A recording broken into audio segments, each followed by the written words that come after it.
I would love that. I've never wanted to be stuck in one genre of music anyways. Unfortunately, the industry is designed to keep you that way, sadly. But, you know, it is about breaking barriers and doing that. And I've always had that vision for my music to break over into different genres and demographics. So if it's gonna be my pop look, if it's gonna be my hip hop look, if it's whatever it's gonna be, I'm open. I'm welcome to it. So speaking of trying to cross over into different genres, will Siren be making an appearance? Siren. Let's talk about Siren for a second. So Siren is my West Indian alter ego. When I first started doing music, my MySpace name was Symphony Siren, and sirens in Greek mythology were these, like mermaid-like creatures with beautiful voices, and they would lure the sailors in, and they'd be mesmerized by them. So that's where the siren came from.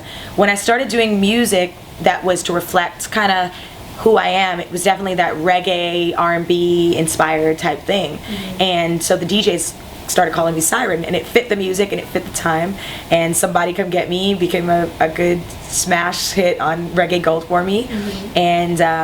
And yeah, I mean, Siren's always alive. She's always there. If you come to my shows, there's always a reggae moment in the show. If you know me, I'm big into my West Indian culture. I rep that hard, and I love it. And yeah, she's around. What is your background? I'm born and raised in Toronto, Canada. My family's from Guyana.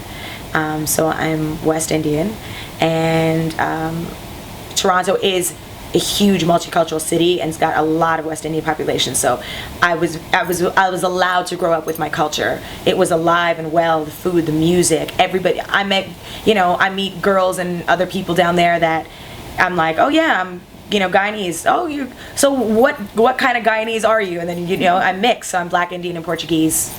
Basically, I'm Black, Indian, Portuguese, so there's a bunch of other stuff in there.